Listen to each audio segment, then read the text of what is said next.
Salut et bienvenue dans ce tutoriel où aujourd'hui je vous propose de découvrir comment créer un système de like-dislike en PHP. Alors le principe de ce tutoriel va être relativement simple, c'est de reproduire ce que l'on a sur YouTube, donc avoir un système qui permette soit d'aimer, soit de ne pas aimer un contenu, avec une petite barre permettant d'établir le niveau de progression. Donc la barre va se remplir de vert, voilà c'est de bleu mais de vert s'il y a beaucoup de likes, et inversement va être rouge s'il y a beaucoup de dislikes. Donc ce que l'on va créer dans ce tutoriel pourra être adapté suivant différents cas. Si vous voulez créer un système qui ne permette que de liker comme Facebook, vous pourrez le faire. Si vous voulez créer un système qui permette de voter en donnant une note par exemple sur 5, vous pourrez aussi le faire. Le but c'est ici d'avoir un code générique et aussi de vous expliquer le principe général. Alors, ceci étant dit, on est parti et on va commencer par la mise en place du style, c'est-à-dire essayer de créer l'apparence de notre système de vote. Alors, pour ce tutoriel, j'ai préparé un petit peu de contenu, donc ne vous inquiétez pas, rien de bien complexe. J'ai juste créé deux fichiers PHP. Un premier fichier permettant de lister les articles, que j'ai appelé index.php, et un second fichier qui s'appelle single.php qui permet d'afficher un article. Donc je n'ai pas utilisé de framework ou quoi que ce soit ici, j'ai vraiment réduit le code au minimum. Et mon but, c'est ici, en dessous de chaque article, de créer un système de like-dislike. Donc on va commencer par créer le code HTML. Donc je vais prendre ici single.php, donc ma page single, et en dessous de mon article, je vais commencer à créer le code HTML. Donc je vais créer une div qui va s'appeler vote, qui permettra de contenir tout ce qui a trait au vote. Je vais ensuite créer la petite barre qui permettra de voter et de voir l'état de la progression. Donc ça, je vais l'appeler vote_bar. À l'intérieur de cette barre, je vais avoir besoin d'indiquer la progression. Cette barre sera rouge et au fur et à mesure que les gens vont voter, il y aura une progression qui va se mettre. Donc pour avoir la progression, je vais créer à l'intérieur une autre div qui va avoir la classe vote_progress. Ensuite, je vais avoir besoin de créer les deux boutons que l'on a en dessous, donc le bouton pour voter et le bouton pour voter en dislike. Donc on est parti. Hop, je vais créer une autre div qui va avoir la classe vote_btns comme bouton au pluriel. Et ensuite, je vais avoir deux divs. Une première qui va s'appeler vote_btn et qui va aussi avoir la classe vote_like. Voilà. Et dedans, je vais y mettre par exemple 145 likes. Et ensuite, je vais créer un autre bouton qui va avoir la classe dislike et qui lui aura 2. On aime ce contenu-là. Voilà, donc au niveau de la structure, je pense que ça, c'est vraiment la base et ça devrait suffire. Donc maintenant, on va pouvoir styliser un petit peu ça. Donc moi, au niveau de mon site, j'ai un dossier CSS qui contient un fichier style.scss qui est déjà pas mal rempli. Et ce que je vais faire, c'est que je vais le vider. J'utilise ici un préprocesseur qui me permet d'aller plus vite et surtout de ne pas avoir à me soucier des préfixes. Mais ne vous inquiétez pas, si vous n'en utilisez pas, vous pouvez tout à fait suivre ce que je vais dire. Il faudra juste penser à mettre les préfixes s'il y en a besoin. Alors, on va commencer par créer la petite barre. Donc la petite barre, vous voyez que c'est une barre qui a une largeur arbitraire. Donc nous, on va partir sur 100, 150 ou 200, on verra. Et à l'intérieur, on va avoir une barre de progression. Donc on est parti. Donc ma div, qui est la classe vote, on va juste mettre une marge en haut et en bas, histoire de la séparer du reste. Ensuite, j'ai donc ma fameuse barre. Alors la barre, on va lui donner une hauteur de 4 pixels et on va mettre un background color de couleur rouge. Donc là, je vais prendre ce orange là, mais hop, vous prenez une couleur qui indique globalement que c'est du dislike. Et je vais lui donner une largeur de 150 pixels. Donc ce fichier CSS ici se compile à cet endroit là, donc je vais aller le charger dans ma page. Donc je vais prendre mon fichier header.php et dans mon header, je vais lui dire hop, charge. Donc le fichier qui se trouve à la racine, style.css. Voilà, donc si j'actualise, je vois bien que j'ai ma barre. À l'intérieur, j'avais créé donc une div qui avait la classe vote_progress. Le principe de cette div est assez simple, elle va prendre une largeur qui sera un pourcentage. Donc on est parti, vote_progress. La largeur, je vais la donner un pourcentage, donc on va dire ici 50%. Et au niveau du background color, je vais lui mettre un background color qui soit du vert, donc qui indique globalement que c'est positif. Donc là, je prends vraiment une couleur au pif, j'ai pas préparé le truc sur Photoshop, mais voilà, ça devrait aller. Et je vais lui donner aussi une hauteur de 4 pixels. Si j'actualise ma page, vous voyez que ici j'ai 50% de likes et 50% de dislikes. Si jamais les gens aiment à fond, on mettra 100% et automatiquement ça remplira. Et ainsi de suite, ainsi de suite. Donc c'est relativement simple pour manipuler cet élément-là. Donc là, on va rester, par défaut, on va mettre du 0%. Donc ensuite, on va avoir besoin de créer les deux petits boutons. Donc les petits boutons, c'est la classe .vote_btns. On va mettre juste une petite marge en haut de 10 pixels, histoire de séparer les boutons de la barre. Et on va avoir besoin d'une iconographie, un petit pouce vers le haut et un petit pouce vers le bas. Donc pour cela, je vais utiliser Font Awesome. Si vous avez un fichier Photoshop, ben vous pouvez par exemple extraire des images. Moi, ce n'est pas le cas. Et je vais plutôt utiliser une police. Donc ici, je télécharge Font Awesome et je vais aller le déplacer dans mon dossier. Donc je vais ouvrir mon dossier CSS. Ouais. Et à l'intérieur, je vais y mettre Font Awesome. Donc il y a le dossier Fonts. Donc on va le déplacer, on va le mettre à la racine. Hop. Quoique ça concerne le CSS, bon, on va le mettre dans le dossier CSS. Donc je vais prendre ce dossier CSS et je vais aller le placer. Hop. Alors c'est dans...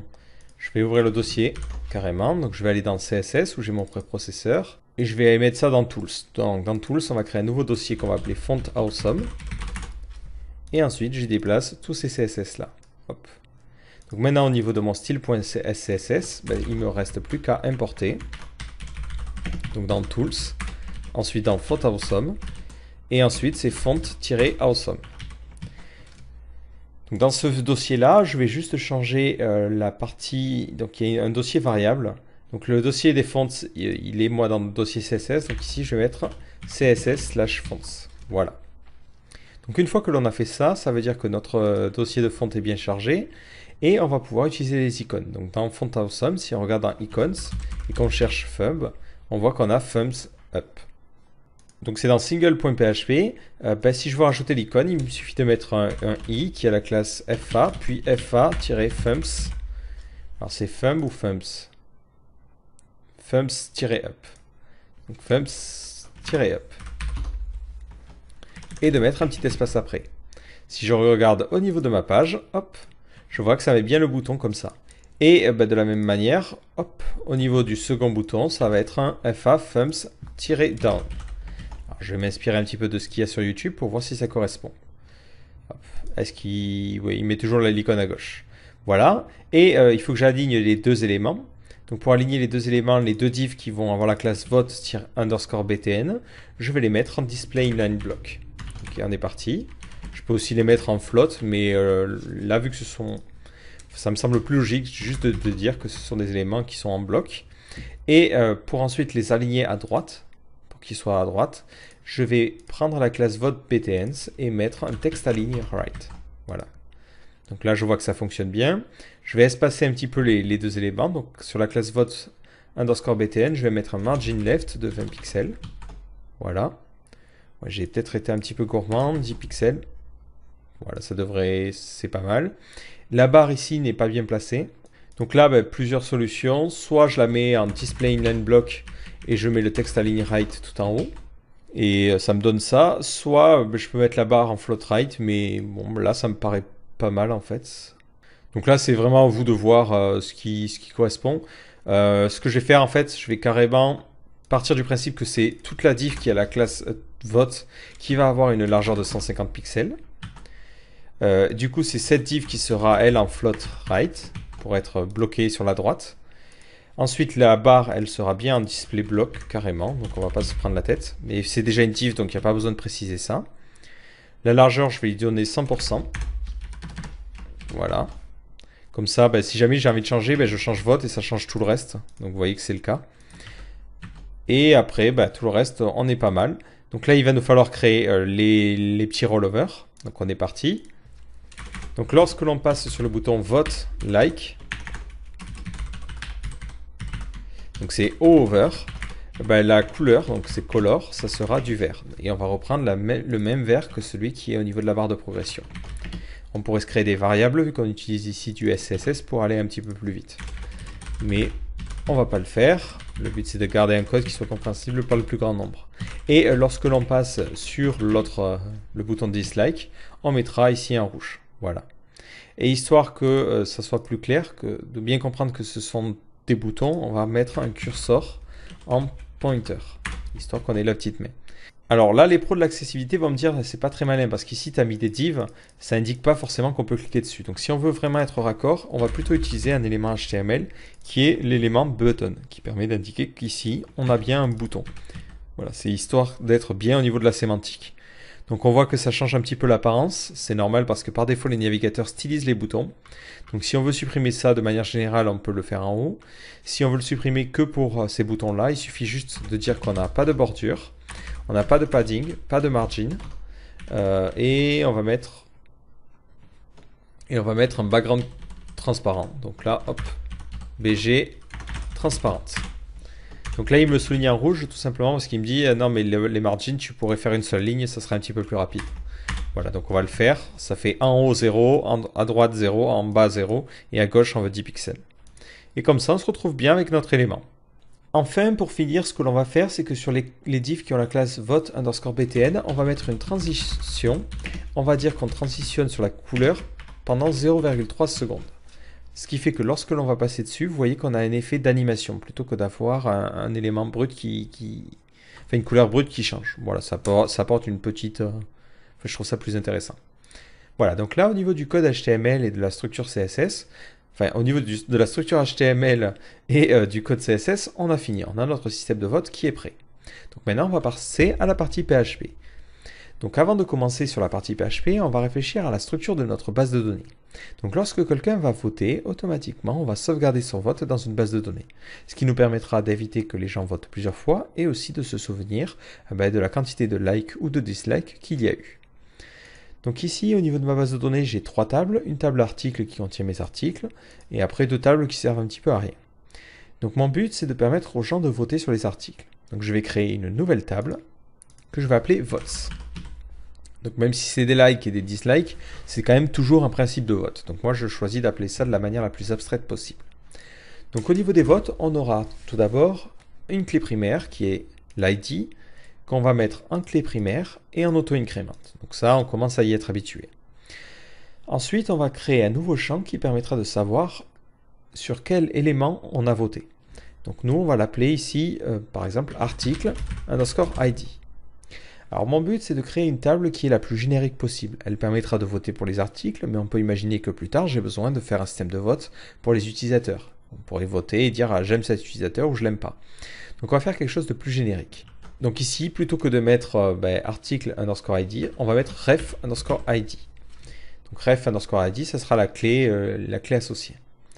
En fait, ici, ce que l'on va construire, c'est ce que l'on appelle une relation polymorphique. C'est-à-dire que ces enregistrements-là, le vote, pourront être associés soit à la table article, soit à une autre table, soit à une autre table. Donc on va aussi avoir besoin de sauvegarder le nom de la table associée, qu'on va appeler ici ref, et qu'on va mettre en varchar. Si par exemple je veux voter pour l'article numéro 3, je vais mettre ref égale article, et je vais mettre ref ID égale 3. Si je veux voter pour l'utilisateur numéro 2, je mettrai ref user et ref underscore ID 2 et ainsi de suite, ainsi de suite. Je crée ici une relation qui pourra, une table qui pourra être associée à n'importe quelle autre table. Ensuite, on va avoir besoin de sauvegarder l'idée de l'utilisateur. Donc le principe, c'est d'avoir les utilisateurs logués pour qu'ils puissent voter. Donc c'est le cas par exemple sur YouTube. On ne peut pas voter si on n'est pas connecté. Donc ce que vous pouvez faire si vous voulez créer un système de vote plus général, c'est remplacer ce champ user ID par un champ qui contiendra l'IP et considérer qu'on ne peut pas voter 2 fois depuis la même IP. Donc ici sur mon site j'ai un système de connexion, donc on partira du principe que les gens ne peuvent pas voter 2 fois sur le même compte utilisateur et on se basera essentiellement sur le compte utilisateur. Mais si jamais vous voulez vraiment faire quelque chose de non authentifié, vous remplacez par l'IP. Ensuite, on va avoir besoin d'un autre champ pour connaître la valeur. On aura besoin de savoir si le vote qui a été fait pour ce contenu-là, c'est un like ou un dislike. De la même façon, si vous voulez faire un système de vote sur 5 étoiles, on veut savoir s'il a voté 1, 2, 3 ou 4 ou 5. Donc ici, on va l'appeler vote. Ou vous pouvez aussi l'appeler value, c'est à vous de voir ce qui vous semble le plus judicieux. Ça sera ici un entier, donc qui pourra valoir 1 ou moins 1. Après, vous pouvez créer ce que vous voulez. Vous pouvez créer par exemple un autre champ qui contiendra la date à laquelle le vote a eu lieu. Vous pouvez créer un autre champ qui contiendra l'IP de l'utilisateur qui a voté. Comme ça, si jamais vous voulez un tracking, vous pourrez l'avoir. Mais au niveau du fonctionnement de base, je n'ai pas besoin de colonnes supplémentaires. Après, c'est à vous d'adapter suivant ce que vous voulez traquer. Si vous voulez créer un système d'analyse qui vous montre l'état des votes, ça peut être intéressant d'avoir Allez, on va le faire, un champ qu'on va appeler created underscore at, qui sera un date type, qui permettra de savoir à quel moment l'utilisateur a voté. Et on enregistre. Voilà. Donc là, au niveau de la base de données, je suis satisfait. Au niveau de la table article, je vais avoir un petit changement à faire. Histoire d'éviter de devoir faire des comptes sur les votes pour connaître en temps réel si l'article a été liké ou disliké, ce que je vais faire, c'est que sur ma table article, je vais créer deux champs supplémentaires. Un champ qu'on va appeler like_count, qui sera un entier qui par défaut aura la valeur 0. Et ensuite un autre champ qui va s'appeler dislike_count. Et vous le devinez, ce sera la même chose et qui aura comme valeur par défaut 0. Comme ça, dès que quelqu'un like ou dislike, ou dès que quelqu'un vote, on mettra à jour ce compteur-là, ce qui permettra ensuite de ne pas avoir à faire de requêtes supplémentaires pour connaître l'état de like ou de dislike d'un contenu. Voilà. Donc ce que je vais pouvoir maintenant faire, c'est remplacer ces chiffres-là. Donc on est parti. Donc je vais, au niveau de ma single, donc les chiffres que j'avais mis arbitrairement ici, je vais les remplacer par ce que je sors de la base de données. Donc c'est post like, hop. Alors c'est like_count. Voilà. Et ensuite, ça sera dislike_count.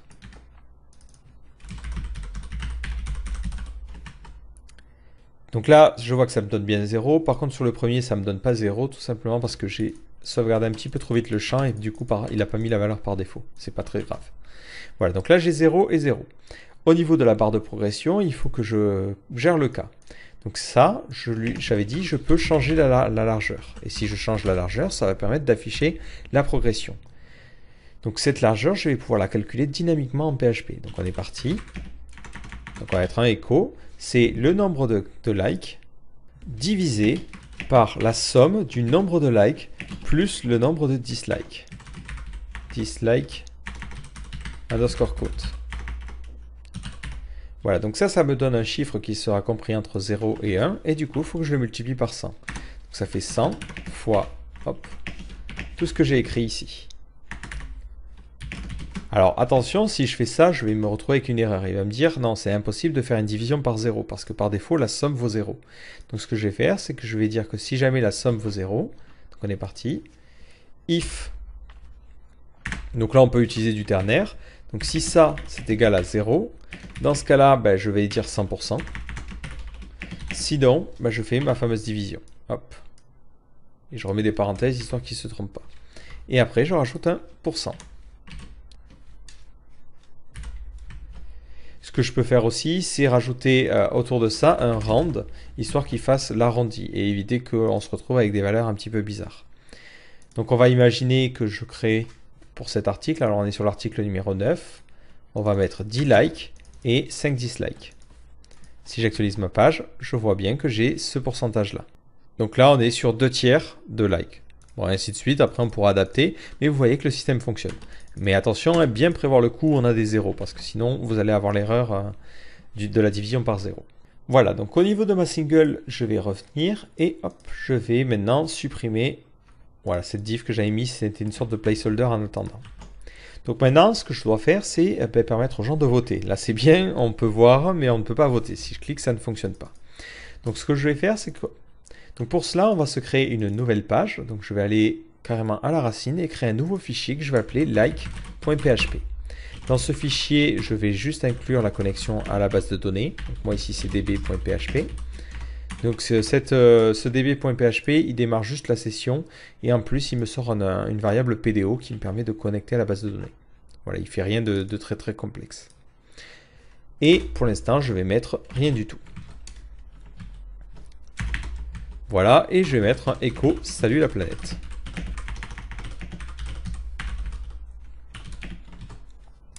Donc je vais avoir besoin sur ces deux boutons de créer des liens.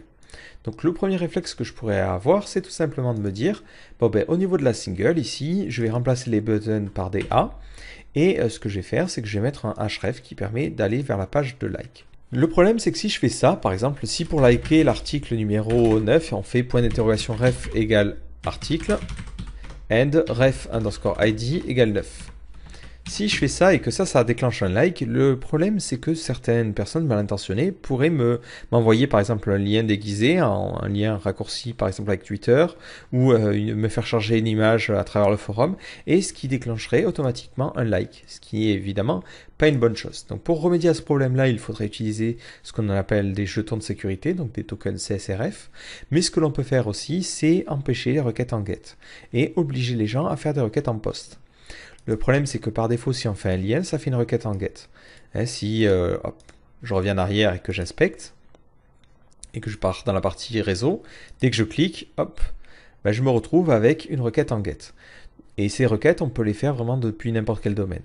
Alors que les requêtes en post, ce n'est pas possible. C'est un petit peu plus sécurisé. C'est pas encore fou, il faudrait vraiment utiliser le système de token, mais ça permet déjà d'avoir une sécurisation en plus. Donc pour déclencher ce post, ce qu'on va faire, c'est qu'on va créer un formulaire. Donc on est parti. Ici, on va créer un form.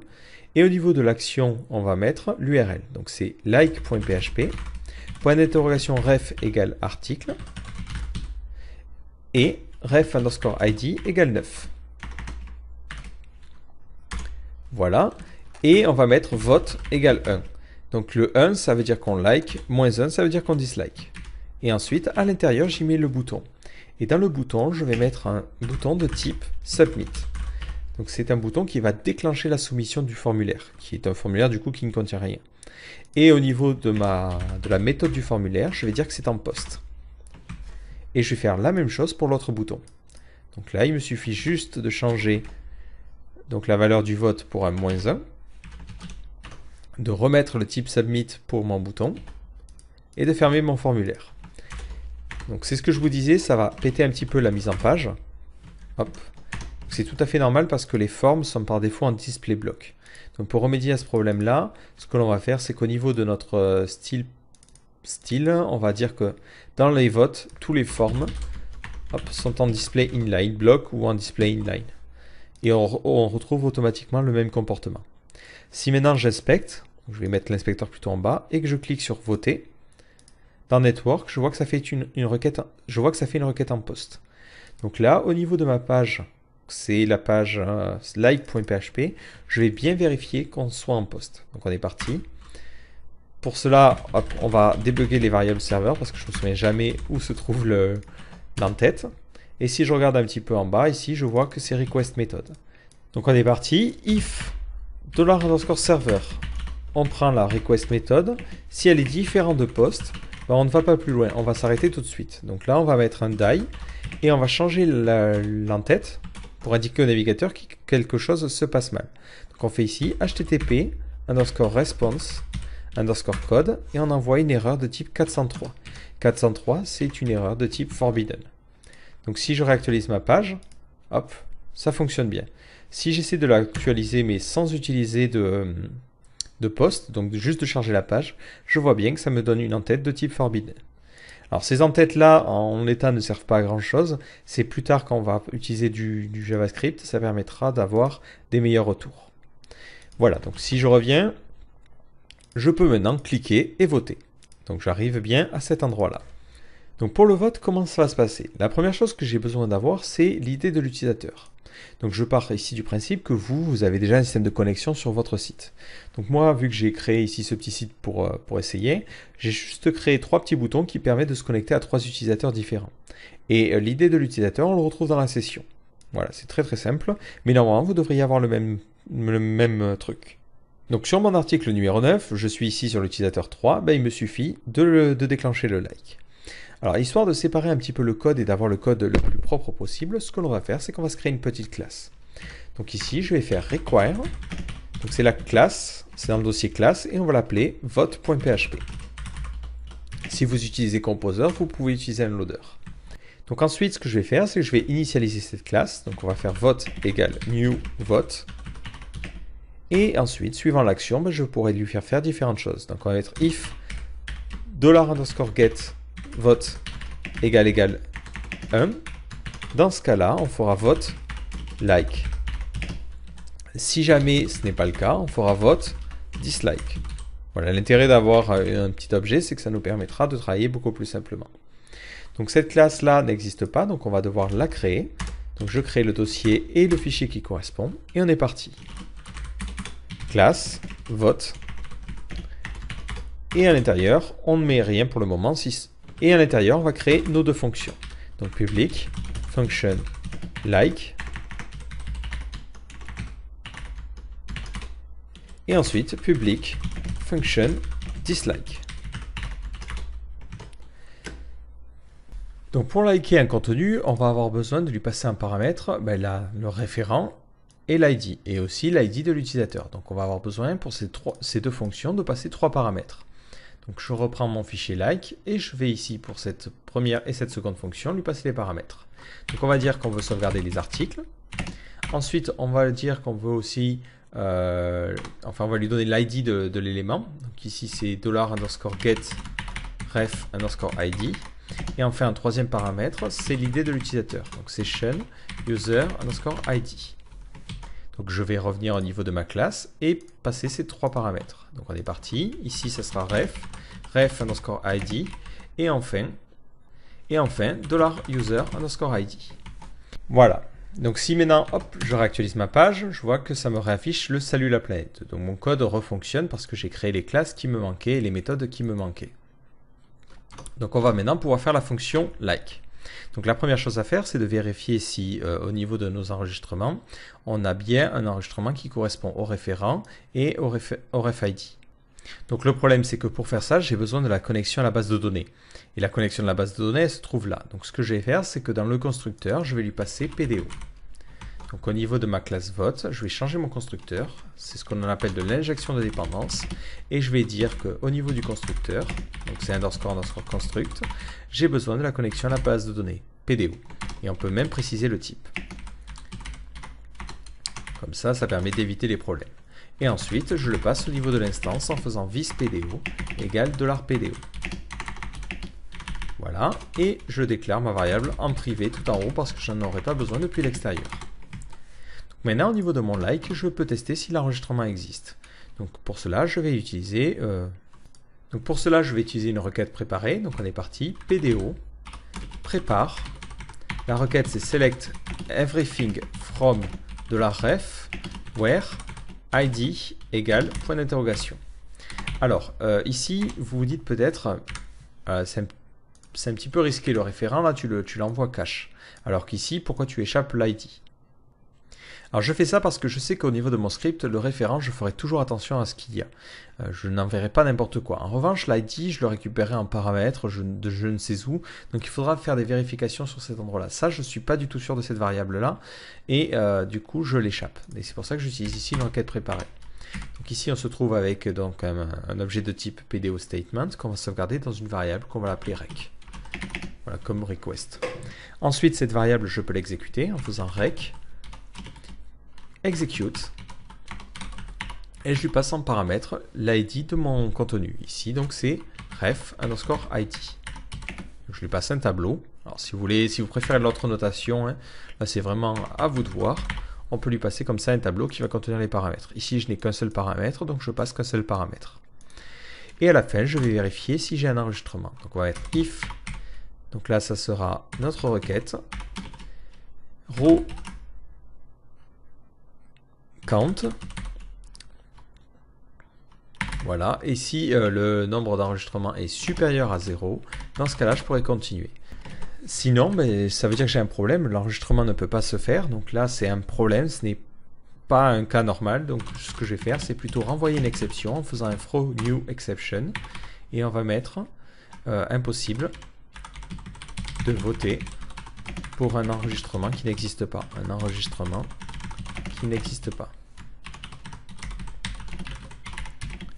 Voilà. Ce que je vais faire pour tester un petit peu mon script, c'est que je vais manipuler volontairement la variable $_get refID pour lui passer un enregistrement qui n'existerait pas. Ici, 2000. Si j'actualise la page, donc il me dit qu'il y a une erreur ligne 11. Donc là, c'est tout simplement que j'ai directement appelé PDO alors que c'est vis_PDO. Ce n'est pas bien grave. Donc je réactualise la page.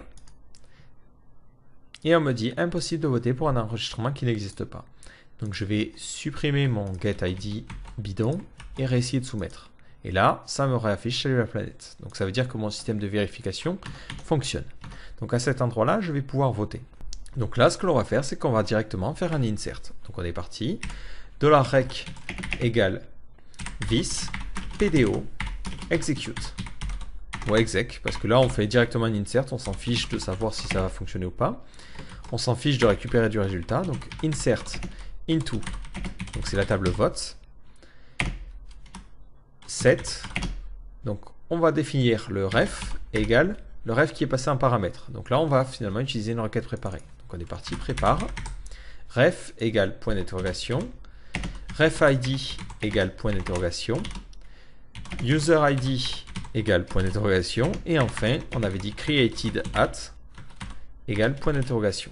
Si je regarde, ça va correspondre ou pas? Alors hop, c'est dans vote. Ref ID, user ID. Ah, et on a besoin du vote. Donc là, on mettra aussi vote égale 1. Oui, j'ai pas besoin de faire une requête, enfin de passer sans paramètre parce que je sais que ici c'est un like.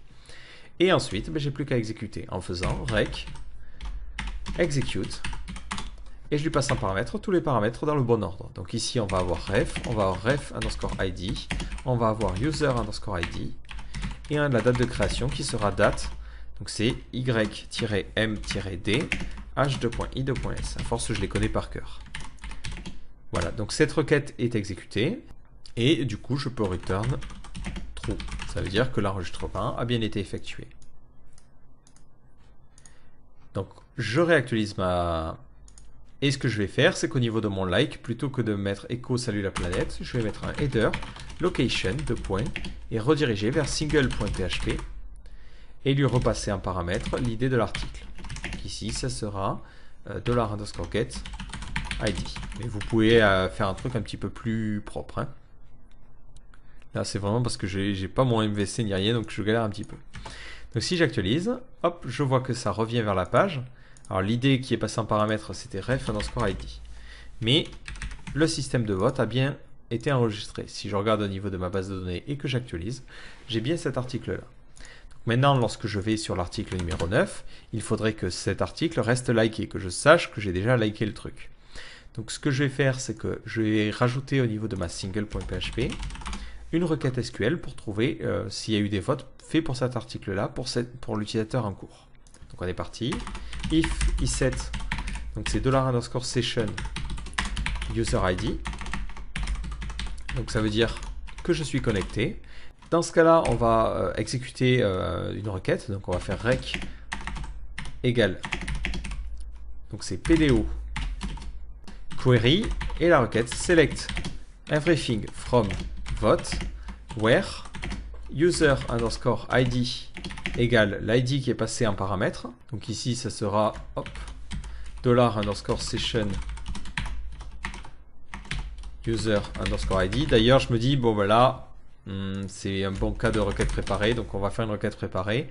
Alors, je sais qu'en termes de performance, les requêtes préparées sont un petit peu moins performantes qu'une requête qui est balancée direct, mais je trouve qu'en termes de clarté pour le code, ça apporte vraiment beaucoup plus de lisibilité. Donc, je préfère continuer à utiliser des requêtes préparées. Libre à vous d'échapper les caractères avant et de n'envoyer qu'une seule requête. C'est à vous de voir ce qui vous semble le plus adapté suivant vos besoins. Donc là, on est parti. Select everything from vote. J'ai mis un pluriel. Ouais. Where. Donc le ref égale point d'interrogation. Ref underscore ID égale point d'interrogation. Et le user ID égale point d'interrogation. J'exécute ensuite cette requête en faisant rec execute. Je lui passe les différents paramètres. Donc le ref c'est article ici. Voilà, avec un pluriel. Le ref ID, c'est $_get ID. Et enfin, le user ID, c'est dans la session. Donc, c'est session user underscore ID. Et ensuite, je récupère le résultat en faisant un fetch. Donc, on va mettre $vote égale $rec fetch. Et on va mettre un petit var dump de vote. Donc, on va faire un petit essai. Hop, si j'actualise, il me dit qu'il y a une petite erreur. Ouais, j'ai écrit n'importe quoi sur les where, c'est des and. Voilà, entre chaque condition. Vous avez dû sauter de votre fauteuil en me lisant. C'est pas bien grave. Voilà, donc ici, je vois que je retrouve l'enregistrement. Qu'est-ce qui se passe si j'ai rien? Donc on va supprimer l'enregistrement. Ouais, je suis sûr. J'obtiens false. Donc de la même façon, ce que je vais dire, c'est que par défaut, je vais mettre que vote égale false. Et maintenant, au niveau de nos boutons, je vais juste rajouter au niveau du vote, donc c'est carrément au niveau de cette classe-là, is liked si le contenu est liké, is disliked sinon. Donc ça m'oblige un petit peu à adapter le CSS. Donc au niveau du CSS, je vais adapter.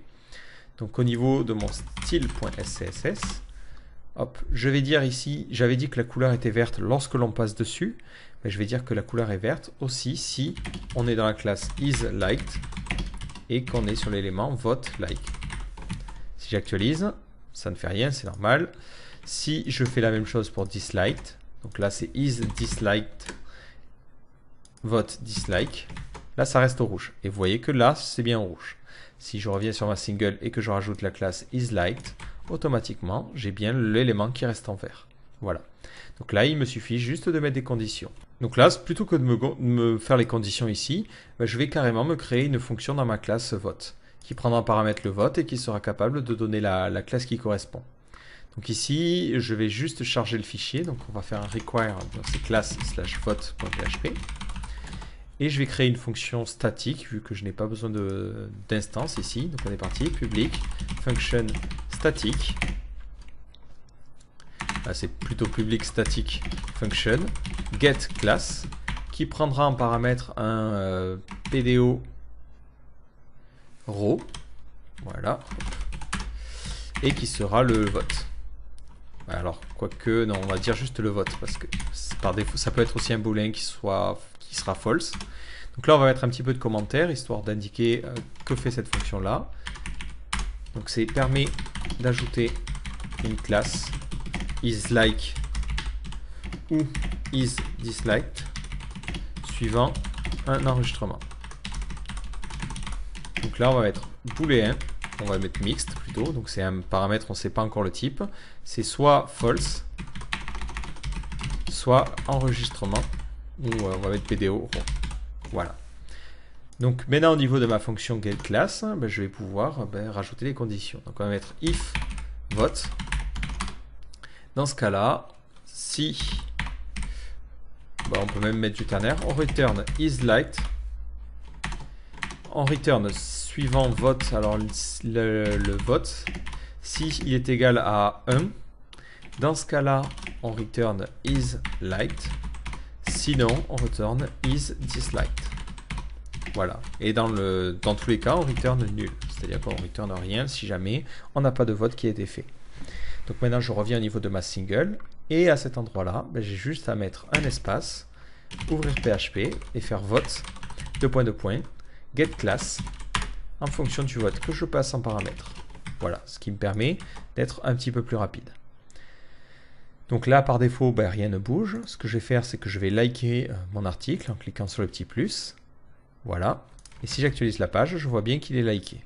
Voilà, donc maintenant, ce que je vais faire, c'est qu'au niveau de ma classe vote, je vais aussi créer le code pour dislike. Donc je vais recopier ce que j'ai ici. Hop. Et à cet endroit-là, la seule chose que je vais avoir à changer, c'est quasiment le vote. Donc là, on voit un truc un petit peu gênant. J'ai beaucoup de code qui se répètent.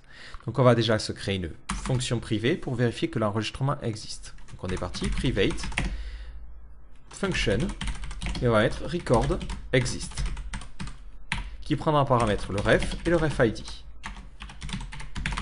Et qui du coup fera la première partie de notre requête. Donc, on fait la requête, on l'exécute ensuite.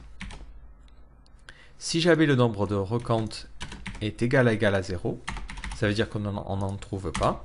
Dans ce cas-là, on renvoie une exception. Donc on fait le throw comme ceci. Ce qui nous permet maintenant de supprimer tout notre code dans nos deux actions et de se retrouver avec un code qui est beaucoup plus simple. Avant like et dislike, j'aurais juste à faire this, record exist, et en mettant en paramètre ref et ref ID. Donc l'idée c'est de refactor, donc de réécrire une partie du code pour pouvoir avoir un code qui est le plus léger possible. De la même façon, je vois que je me répète beaucoup entre ces deux éléments-là. Donc ce que je vais faire, c'est créer une troisième fonction en privé, private, function, et on va appeler tout simplement vote, qui qui prendra en paramètre le ref ID, le user ID, et en troisième paramètre, la valeur du vote. Et qui fera, hop, toute la partie restante ici. Sauf que là, elle prendra en paramètre non pas 1, mais la valeur du vote à donner. Donc là, on va mettre des doubles quotes, histoire de pouvoir mettre des variables, et là, on va mettre vote. Du coup, à la fin, ça returnera true, là, ça renverra une exception, donc le code sera bien bloqué. Donc là, j'ai un code que je peux réutiliser. Au niveau de mon like, j'ai juste à faire return de this, vote, et je lui passe les mêmes paramètres. Ref ID, user ID, et je lui passe en dernier paramètre 1. Ça veut dire qu'on veut un vote pour 1. De la même façon, lorsque je dislike, c'est la même chose, sauf qu'ici, je mets -1. Et vous voyez qu'on obtient un code qui est quand même beaucoup plus clair. Si maintenant je réactualise la page, je clique sur dislike, je vois que ça me redirige bien, mais si je regarde au niveau de ma base de données, qu'est-ce qui se passe? J'ai à la fois un like et un dislike. Ah, non, ça c'est pas possible, on ne peut pas avoir ce cas-là. En fait, lorsque quelqu'un revote, il faut supprimer le vote précédent. Donc là, on va rajouter une condition au niveau du vote, c'est-à-dire de vérifier si on n'aurait pas déjà un vote qui existe. Donc on est parti, on va faire this, PDO. Donc là, on va refaire en fait ce que l'on a là. On va faire une requête préparée. Sauf qu'on va faire un select everything, ou juste l'ID, on n'a besoin que de l'ID, from vote. On va même aussi sélectionner le vote. Ça, vous allez voir, ça va avoir une importance. From vote, donc avec un S, et on est parti. Where le ref est égal à celui-là, et le ref ID est égal à ça, et le user ID est égal à ça. Le created at, on s'en fiche, et la valeur du vote, on s'en fiche aussi. Et ensuite, on exécute cette requête. Donc on est parti. Donc $rec, execute. Et on lui passe les paramètres. Donc le ref ID et le user ID. Ensuite, ce que je vais faire, c'est que je vais récupérer l'enregistrement. Donc on va mettre vote égale rec fetch. Donc ça me retourne soit false si je n'ai aucun enregistrement, soit un enregistrement. Donc là, on va dire if $vote. Ça veut dire qu'il y a déjà eu un vote qui a été fait pour cet enregistrement par cet utilisateur-là. Donc si un vote a déjà été fait, ben, j'ai deux solutions. Soit la note correspond à la note que je veux rentrer. Donc on va mettre if $vote égale. Alors là, c'est pas très malin parce que je vois que la variable, je suis en train de l'écraser, celle qui est passée en paramètre. Du coup, là, on va appeler ça vote underscore record. Voilà. Ou vote underscore row. Pour respecter un petit peu la nomenclature. Donc, on va dire if vote row. Donc, on va dire si la valeur du vote correspond à la valeur que je veux faire voter. Dans ce cas-là, on ne fait rien parce que ça ne sert à rien de mettre à jour une base de données. La personne veut reliker quelque chose qu'elle like déjà. Donc ici, on va mettre return true. Sinon, vu qu'on a mis un return, on n'a même pas besoin de sinon. Ce que l'on va faire, c'est tout simplement faire un update. Et on va changer juste la valeur du vote. On n'a besoin de rien changer d'autre. À la limite, on peut aussi changer le created at. Donc là, on est parti. Donc this, PDO, prépare. Donc je prépare en faisant un insert, en faisant un update vote set. Donc je modifie quoi? Je modifie le vote égal en paramètre, donc point d'interrogation. Je modifie aussi le created at égal point d'interrogation where, et on va récupérer l'idée de l'enregistrement. Donc c'est pour ça que j'avais besoin ici de l'ID, et je le récupère en faisant where ID égale, hop, donc là je vais mettre des doubles quotes. Alors il faut vraiment que je prenne cette habitude, je ne sais pas pourquoi je mets toujours des single quotes. Voilà. Et là, au niveau de l'ID, ça sera vote underscore row ID.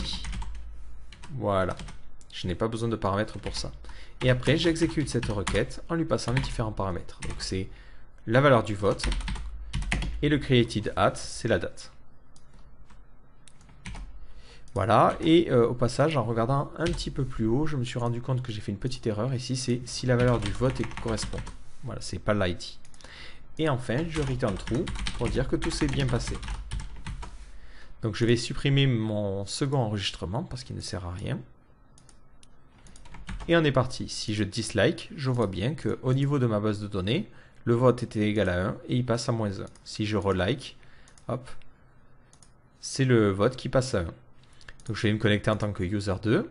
Je vais aller sur le même article. Donc le user 2, on voit qu'il l'aime ou il n'aime pas, on ne sait pas. Il dislike. Et ça fonctionne bien. Et le user 1, lui, hop, s'il lit la suite, il like.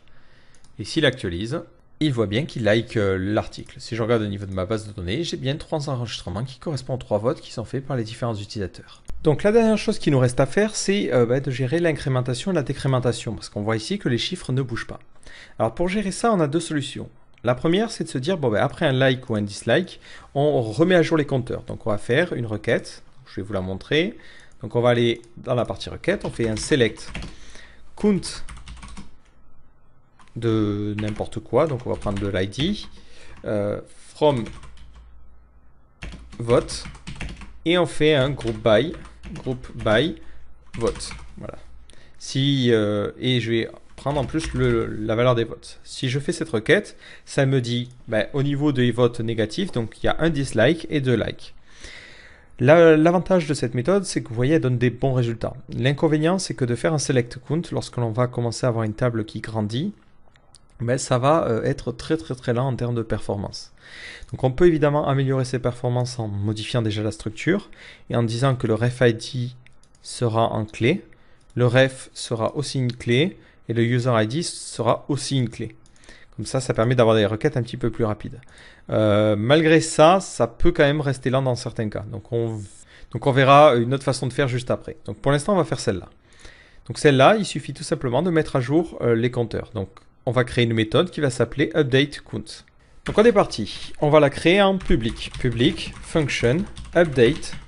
Parce que je pourrais avoir besoin de le faire par exemple avec une tâche cron. UpdateCount qui prend en paramètre le ref ID. Il a besoin de rien d'autre. Donc ensuite, ce qu'il va faire, c'est qu'il va faire une requête préparée. Donc il est parti. On fait PDO. C'est vis PDO. Prépare. Donc on fait select count. Donc on a déjà fait la requête, c'est l'avantage. Donc on va la reprendre. Voilà, hop. On la met ici. Je vais la mettre en double quote. Count id from vote, group by vote. Et on va rajouter une condition. Where ref égale le ref qui est passé en paramètre. Et ref id égale le ref id qui est passé en paramètre. Cette requête préparée, on va ensuite l'exécuter. Donc là, je fais tout sur une ligne, c'est plus rapide. En lui passant ref et ref id en paramètre. Voilà, donc on va appeler ça rec. Donc ensuite, je récupère les enregistrements en faisant rec fetch all. Voilà, et on va appeler ça votes. Et je fais un var dump pour voir un petit peu ce que j'obtiens en résultat. Et ce petit truc, je vais le mettre dans la single. Je vais essayer juste d'updater un count directement depuis la single. Donc là, on va le mettre tout en haut. On va faire vote égale new vote. On lui passe un paramètre PDO. D'ailleurs, est-ce qu'on l'avait pas déjà fait? Non, on l'a pas déjà fait. Et ensuite, je fais vote update count pour l'article qui a l'id numéro 9. Voilà, je réactualise et on me dit que j'ai une petite erreur. Je fais toujours la même erreur. Hop, c'est ici, c'est un end. Je ne sais pas pourquoi je fous des virgules tout le temps. Et l'ordre des paramètres n'est pas le bon. C'est d'abord le where et après le group by. Voilà. Et enfin, le dernier petit bug que je vais avoir, c'est d'abord on sauvegarde la requête, ensuite on l'exécute et enfin on fait un fetch all. Voilà, je ne sais pas pourquoi j'ai voulu tout écrire à la suite, ça ne va pas fonctionner. Si je fais un fetch all, je vois ici que j'ai un paramètre. Alors count id, ça ne me va pas bien. On va plutôt mettre as count, histoire d'avoir un paramètre qui a un nom qui est un petit peu plus potable. Donc maintenant, il me suffit juste de faire un update. Donc on va mettre $like égale 0, $dislike égale 0. On va parcourir tous les votes, for each votes as $vote. Et ce que l'on va faire, c'est qu'on va dire if vote, donc c'est la valeur du vote ici, est égal à 1. Dans ce cas-là, on fera like égale $vote count. Sinon, on fera dislike égale vote count. Si on va aller un poil plus vite, ce qu'on peut faire, c'est faire counts égale, alors pour la clé -1, on va avoir 0 vote pour le début, et pour la clé numéro 1, on va avoir 0 vote. Ensuite, ben, j'ai juste à incrémenter en faisant à chaque fois directement counts de la valeur du vote, donc c'est vote, vote, égale vote count. Voilà, ce qui me permet d'alléger un petit peu mon code. Et à la fin, je fais un var_dump plutôt de counts. Si j'actualise la page, vous voyez que ça va directement me donner 1 et 2. Alors pourquoi je mets d'abord ces valeurs 0? Vous pouvez vous dire, mais pourquoi tu ne construis pas le tableau au fur et à mesure? Tout simplement parce que si jamais on a 0 vote de dislike, il faut quand même sauvegarder 0. Voilà. Donc ensuite, il ne nous reste plus qu'à faire notre requête. Donc on est parti. Rec égale vis PDO prépare update. Alors on va mettre des doubles quotes. Update. Update le référent set. Alors on est parti. Qu'est-ce qu'on modifie? On modifie le like underscore count. Et là on va le récupérer directement. Donc hop, alors on met entre crochets. Donc ça sort à counts de 1. Ensuite on récupère le nombre de dislikes. Ça sera dislike underscore count. Et on récupère hop, en faisant counts de -1, donc dans notre fameux tableau associatif. Et enfin on fait where id égale ref underscore id. Et ensuite on exécute cette requête. Donc d'ailleurs on n'a pas besoin de la préparer, on peut directement l'exécuter en faisant un query. Et à la fin je return true. Voilà. Donc si j'actualise ma page, je vais voir au niveau de ma base de données, hop, dans article, si je récupère les données, je vois bien que l'article se met à jour et ça fonctionne bien. Donc ce que je peux faire, c'est, alors hop, donc déjà au niveau de la single, je vais supprimer ce code là parce qu'il fait tout planter. Donc ce que je peux faire, c'est qu'au niveau de mes likes, dislikes, ben, directement après chaque like ou après chaque dislike, lui demander de faire une mise à jour. Le problème de cette requête-là, vous le voyez, c'est qu'elle fait ce fameux select count qui peut paraître un petit peu long. Donc ce que l'on va faire, c'est aussi prévoir un autre cas, c'est une incrémentation au fur et à mesure. Donc lorsque l'on fait un vote ici, on va sauvegarder l'ancien vote qui aurait pu être fait, qu'on a retrouvé lorsque l'on faisait un vote row ici. Donc on va créer une nouvelle variable qu'on va appeler en private, qu'on va appeler former underscore vote. Donc former en anglais, ça veut dire le vote précédent. Cette variable-là, on va directement dire que si jamais on a eu un enregistrement, donc c'était à cet endroit-là, hop, on va le sauvegarder dans former row, dans former vote. Donc on est parti, former underscore vote égale vote underscore row. Et ça, hop, c'est dans vis. Lorsque je retourne des choses, je vais mettre ici un return false, ça veut dire qu'il n'y a pas eu de vote qui a eu lieu parce que la personne avait déjà son vote enregistré. Et dans le cas contraire, je return true.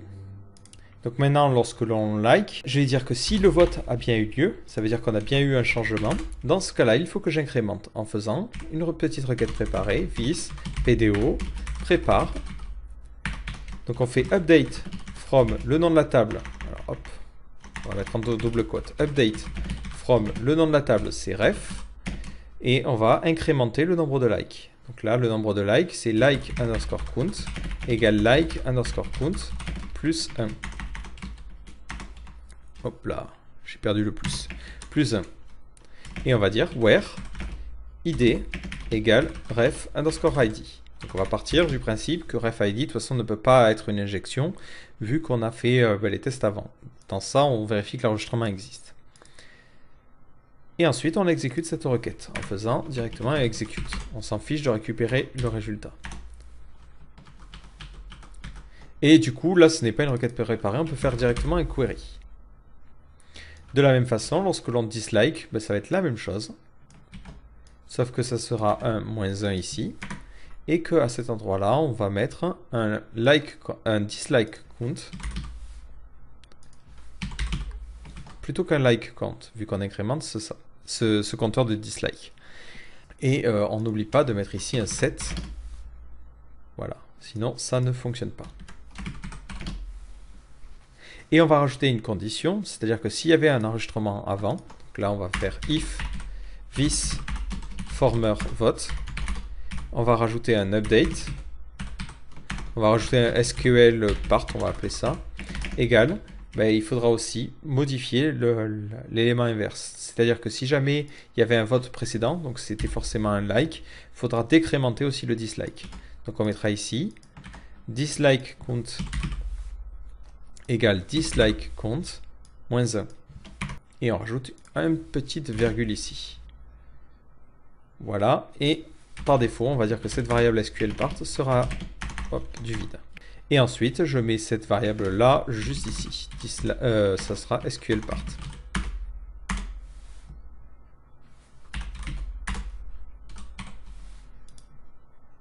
Voilà, et je fais faire la même chose pour l'autre petit code. Alors, pourquoi, vous vous dites peut-être, pourquoi je ne le fous pas dans vote? C'est une très très bonne question. Parce que le vote, j'imagine que c'est quelque chose que je pourrais utiliser si jamais les gens votent aussi pour une valeur de 1 à 5. Dans le cas des votes, on ne ferait pas le même update. C'est-à-dire qu'on ferait plutôt un update sur une moyenne. On ferait la moyenne des votes et ça nous donnerait une note. Du coup, je préfère garder cette partie, cette incrémentation, décrémentation, directement dans ces deux méthodes-là qui ont vraiment attrait à mon système de like et de dislike. Donc là, ce que ça fait, c'est que ça met à jour tout simplement le like count. Et on n'oublie pas de passer le SQL part à cet endroit-là. Voilà, donc là, je pense que je suis plutôt correct.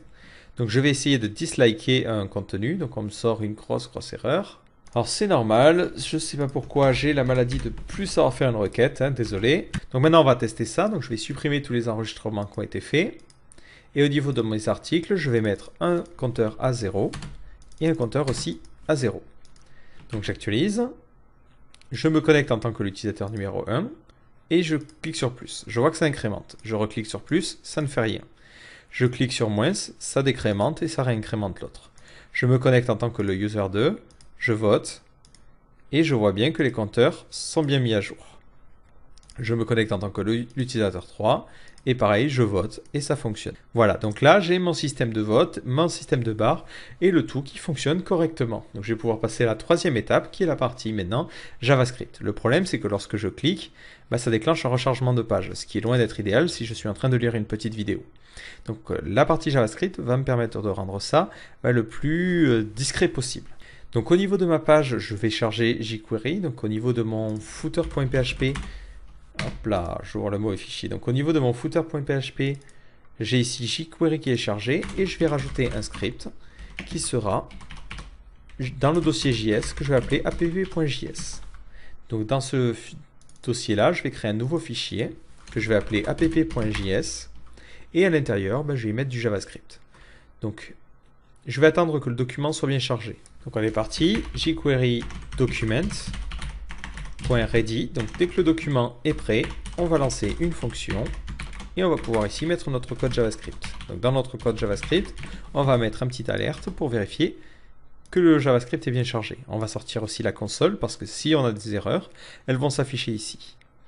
Donc je vais revenir au niveau de mon code HTML, au niveau du code de mon système de like. Donc c'était dans single.php. Donc ici, j'avais créé tout un système de boutons pour pouvoir faire les requêtes. Donc là, je vais pouvoir alléger mon code. Donc d'abord, je vais sauvegarder le lien qui va me permettre de liker directement dans mon élément HTML. Donc ici, je vais mettre data-href égale et je vais mettre le lien. Alors, je choisis ici de mettre data- et vous pouvez mettre n'importe quoi après. Et là, on va juste retirer le vote. Voilà. Donc là, j'ai juste mis le lien là-haut. Donc j'ai plus besoin de tous ces formulaires. J'ai plus besoin des boutons de type submit. J'ai juste besoin de boutons classiques. Voilà. Et histoire d'aider un petit peu JavaScript, je vais ici mettre un ID égale vote pour que je puisse sélectionner cet élément plus rapidement. D'ailleurs, je me dis que là, le data href, c'est pas forcément si malin que ça. Je vais plutôt créer un data ref qui sera article.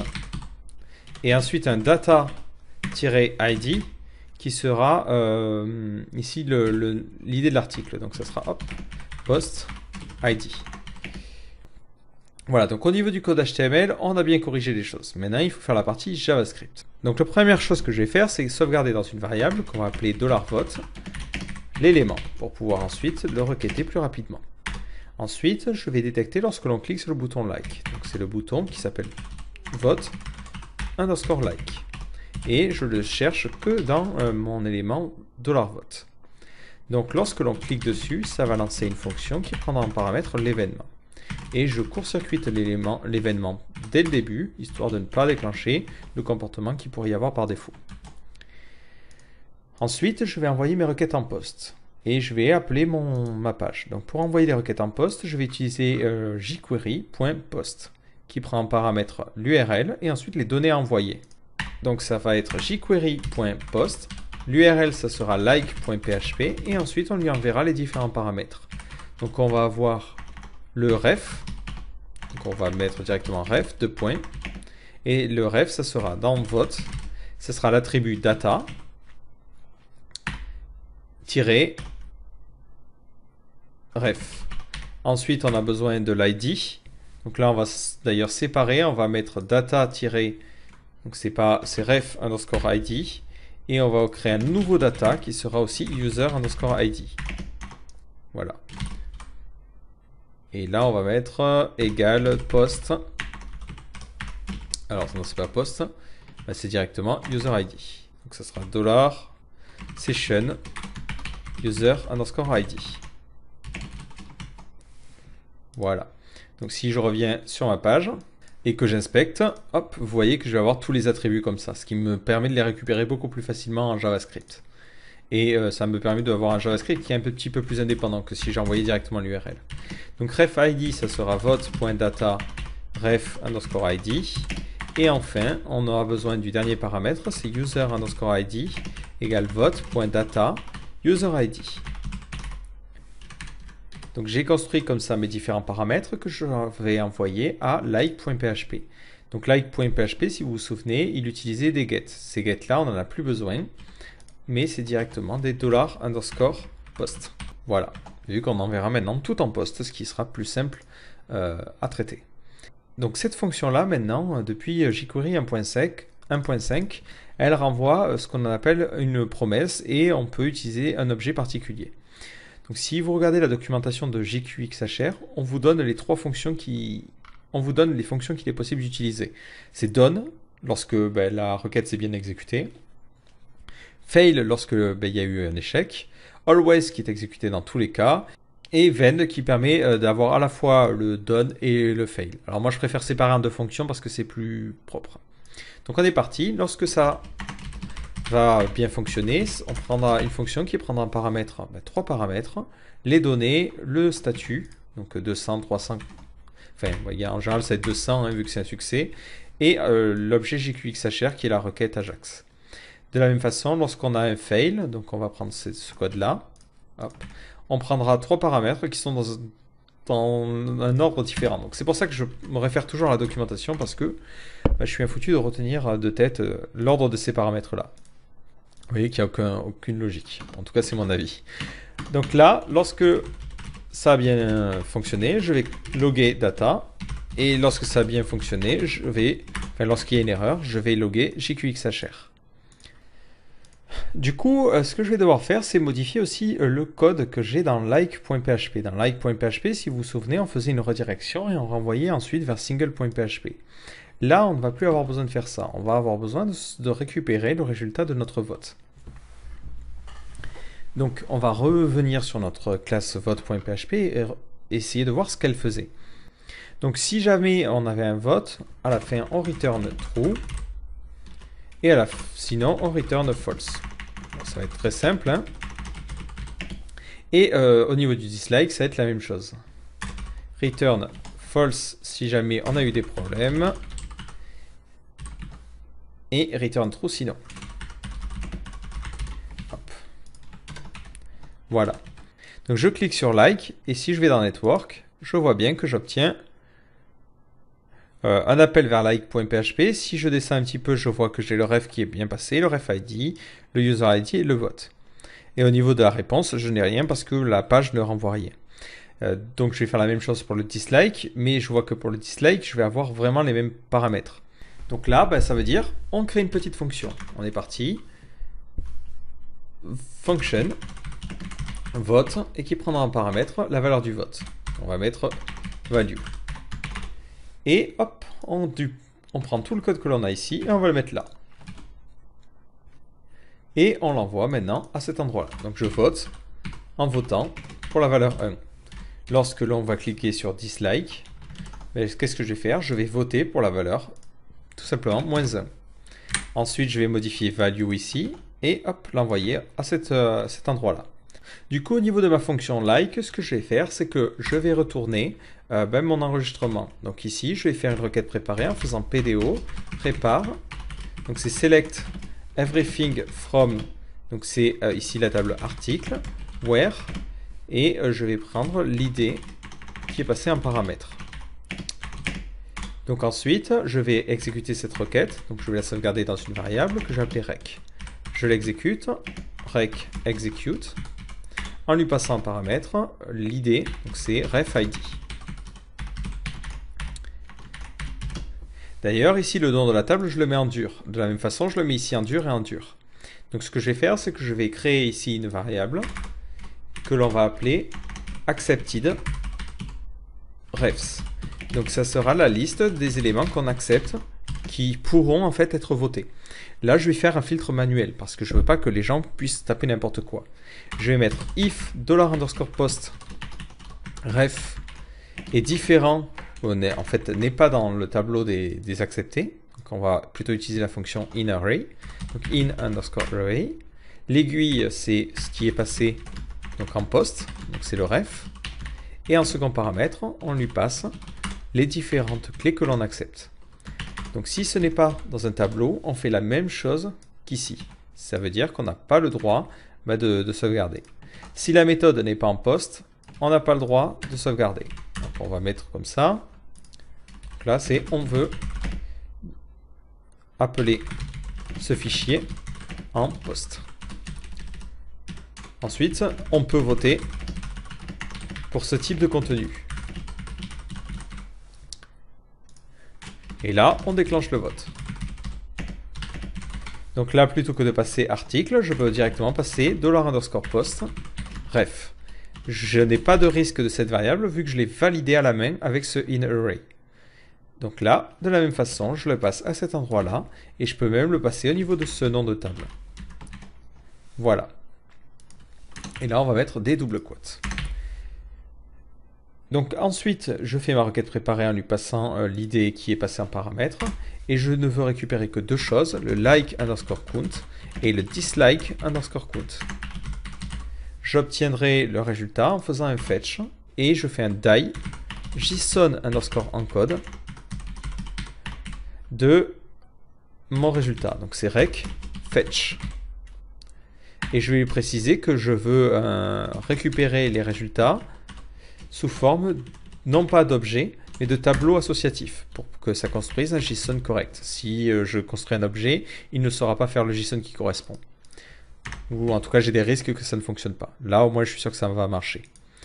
Donc, je vais actualiser ma page. Je vais cliquer sur like. Et si je regarde like.php, j'obtiens ce résultat-là. Dans la réponse, si je regarde au niveau de ma console, je vois ici qu'il me donne ce résultat. Je vais rajouter un header au niveau du PHP pour dire que notre type de contenu ici, ce que l'on va renvoyer, c'est du JSON en faisant application/JSON. Je vais maintenant réactualiser la page. Je vais cliquer sur le petit bouton de vote et je vois que là, au niveau de ma console, je n'ai pas directement une chaîne de caractères, mais un objet. Donc lorsque cette en-tête est bien présente, jQuery va être capable de dire bon, ben, l'objet que tu me renvoies, ce n'est pas du texte, mais c'est bien un objet JSON. Donc ensuite, au niveau de mon app.js, il me suffit de mettre à jour les deux compteurs. En faisant. Alors le problème de ces deux compteurs, c'est qu'au niveau du code HTML, ils sont entourés de ce bouton, donc ça me va bien. Mais par contre, je ne peux pas sélectionner que ce texte-là. Donc ce que je vais faire, c'est que je vais entourer mes deux textes de span pour pouvoir les sélectionner et les modifier en JavaScript. De la même manière, je vais mettre un ID qu'on va appeler like_count et dislike_count. Ce qui me permet ensuite de pouvoir les appeler en JavaScript directement en sélectionnant l'ID. La sélection d'ID est toujours beaucoup plus performante. Donc là, on va faire dislike_count, .text, et ça sera ce que l'on récupérera en données. dislike underscore count. Et je vais faire la même chose pour le like, sauf que je n'oublie pas de mettre un petit dièse pour dire je sélectionne l'élément avec l'ID. Voilà, comme ça, ça mettra à jour les compteurs. Ensuite, je vais dire que si la value est égale à 1, ça veut dire que l'on a voulu voter. Ben dans ce cas-là, je vais rajouter à mon élément vote la classe add class is liked. Si jamais la value n'est pas égale à 0, n'est pas égale à 1, ben je rajoute la classe is disliked. Avant de faire ce petit bout de code, je vais supprimer les classes qui pourraient y être avant. Donc ici, on va faire un remove class is liked et is-disliked. Voilà. Donc j'actualise la page, je clique sur dislike et je vois que ça met à jour les compteurs et ça met à jour aussi la classe. Un petit truc qui ne me va pas, c'est ici le pourcentage qui n'est pas bon. Donc la barre de progression, on va aussi changer sa valeur. Donc on veut le ratio, donc on fait var ratio égale le nombre de likes, c'est data.like underscore count, divisé par data.dislike count, plus, c'est exactement la même chose qu'en PHP, like underscore count, que je mets entre parenthèses pour que la division se fasse correctement. Tout ça, je vais le multiplier par 100. Et histoire de ne pas me retrouver avec un nombre qui ressemble absolument à rien, je vais faire un mat.round, arrondir la valeur. J'obtiens donc un ratio ou un pourcentage, on va l'appeler percentage. Je vais prendre la barre de progression, donc c'est vote underscore progress, et lui changer sa largeur en faisant CSS, ou CSS, width, et ça sera percentage plus le chiffre %, enfin le symbole %. Au niveau de mon CSS, donc c'est au niveau de mon style.css, sur la barre de progression ici, je vais dire qu'il y a une transition de 0.3 secondes sur la largeur. C'est histoire d'avoir une petite animation. Si j'actualise la page, je clique sur le plus. Alors je vois que la largeur n'est pas bonne. Alors ce que j'ai peut-être besoin de faire, c'est ici faire un parse int. Parce que parfois les valeurs qui sont envoyées par PHP sont peut-être traitées comme des chaînes de caractères. Et vu que je fais un plus, il doit essayer, alors à mon avis c'est là, et je pense que ça vient de là, il doit essayer de faire une addition mais de chaînes de caractères. Donc on fait un essai, je clique sur moins, je clique sur plus, et je vois que mon petit curseur se met à augmenter. Donc la dernière chose que je pourrais faire, c'est tout simplement au niveau de ma single ici, créer une autre div qui va avoir la classe vote underscore loading, et on va mettre ici chargement, avec 3 points de suspension. Alors on peut imaginer clairement que au niveau de cette div là, on mette plutôt un petit loader animé, on peut vraiment imaginer ce que l'on veut. Donc lorsque on est à l'état de base, ce loading on va le faire disparaître en faisant vote loading display none. Voilà, comme ça il ne s'affiche pas. Lorsque je suis au niveau de mon JS, ce que je vais faire, c'est que je vais dire, dès le début du chargement, on va prendre notre élément qui est la classe vote-loading et on l'affiche. Hop, là j'ai oublié les petites quotes. Voilà, on l'affiche. On prend nos boutons, donc c'est vote underscore btn, et on les cache. À la fin du vote, je vais faire l'élément inverse, donc c'est juste ici. Je fais un fade in, alors je fais un hide sur le loading, et je vais faire un fade in sur les boutons, fade in. Donc on va faire un petit essai. Pour notre essai, au niveau de la fonction like, je vais faire dormir PHP, sleep, et on va mettre 2 secondes. C'est histoire de simuler un chargement lent. Je clique sur le plus, et voilà, vous voyez que ça fonctionne bien. Ça permet à l'utilisateur de savoir qu'il y a un chargement qui se produit. Donc je vais évidemment retirer mon sleep parce qu'il ne sert à rien. Donc après, on peut imaginer un autre cas, c'est que si jamais on like quelque chose qui est déjà liké, ça retire le like. C'est comme si on voulait le supprimer. Donc là, au niveau de mon système de vote, j'avais juste mis un return false. Mais là, qu'est-ce que je vais faire? Je vais tout simplement supprimer mon élément en faisant un this, pdo, query et je lance une requête qui fait un delete from vote where id égale l'id qui est récupéré. L'id qui est récupéré, c'est vote underscore row et ensuite je lui envoie l'id. Donc c'est vote underscore id. Et ensuite c'est id. Donc là, ça va supprimer l'enregistrement et ça retourne toujours un false. Donc dans le cas d'un return false, ça veut dire qu'on a supprimé un vote.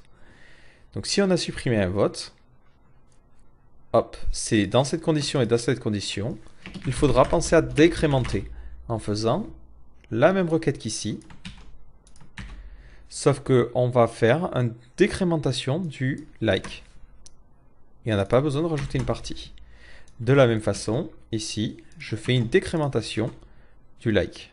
Donc ça va permettre de supprimer. Si je clique ici sur le like et que j'actualise la page, je vois que j'ai bien un 1 et j'ai bien 50%, donc ça fonctionne bien. La seule chose qui ne me va pas, c'est que j'ai besoin de gérer le retour JavaScript pour qu'il sache si on a liké ou unliké quelque chose.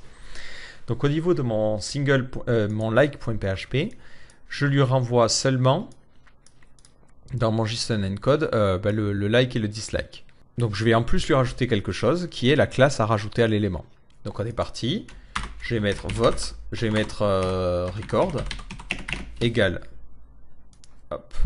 le tableau associatif. Et je vais rajouter record classe. Et pour avoir la classe, je fais vote get class et le vote qui a été fait. Le vote qui a été fait. Et en plus, je vais pouvoir ajouter comme ça un petit attribut. Donc là, on va créer une variable qu'on va appeler success. Voilà, hop. Et là, on lui passera en plus d'un record success égale $success. Et ensuite, dans le JSON encode, on lui renvoie le record. Je vais essayer de faire un vote. Donc, je vais aller dans Network. Je filtre par XHR. Je fais un premier vote. Je vois que dans le like, j'ai success qui est à true. Je supprime. Et je vois que j'ai le success qui est à false. Du coup, au niveau de mon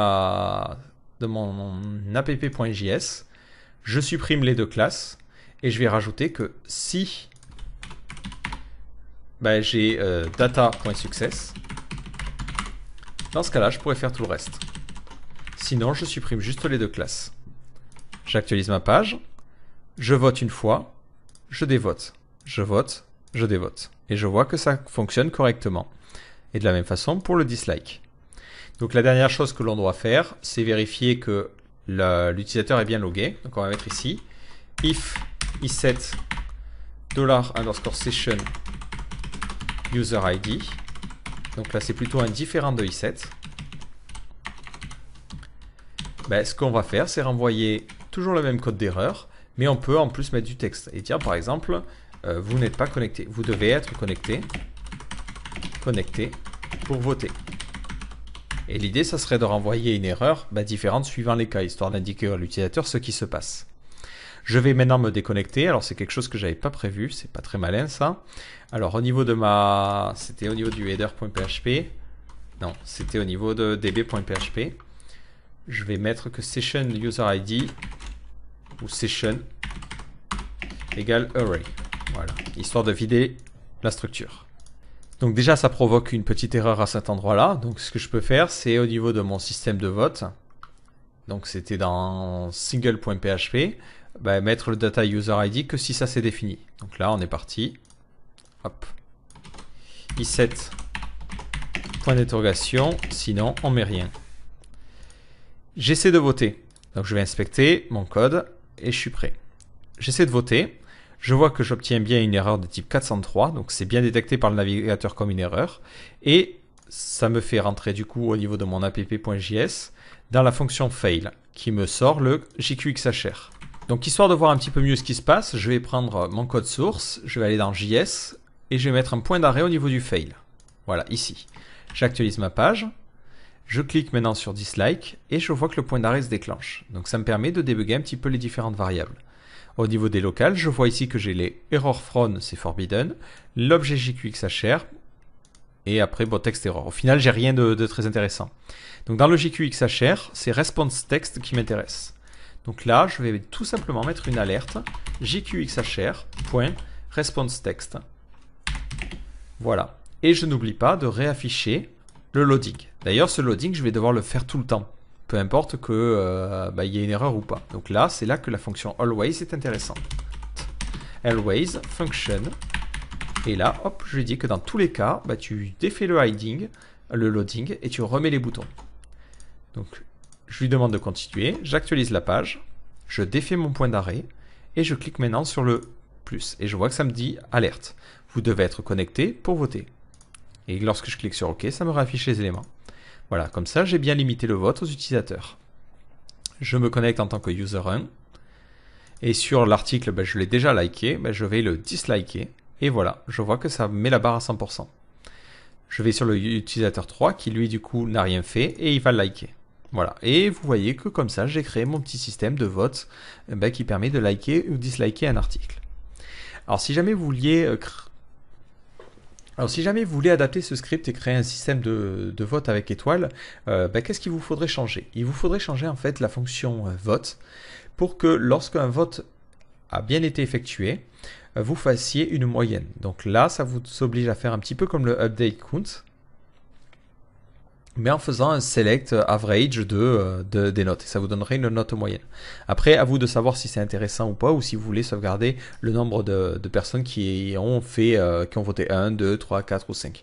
Là, c'est vraiment à vous de voir le truc que vous voulez donner à votre script, mais c'est clairement très facilement adaptable. Donc pour ceux qui sont premium, je vous mettrai dans le code source le code adapté pour la partie des votes et je vous mettrai un petit système d'étoiles. Comme ça, vous aurez les deux cas si vous en avez besoin. Donc voilà, j'espère que ce tutoriel vous a plu et vous aura permis de mieux comprendre comment mettre en commun les différentes technologies, le JavaScript, le CSS et le PHP, pour arriver à créer un petit module qui vous permette de liker ou de ne pas liker, enfin pourquoi je parle en anglais, d'aimer ou de ne pas aimer un contenu. Donc j'espère que ce tutoriel vous a plu et si vous avez des questions ou des suggestions, n'hésitez pas à poster un commentaire ou à venir nous voir sur IRC.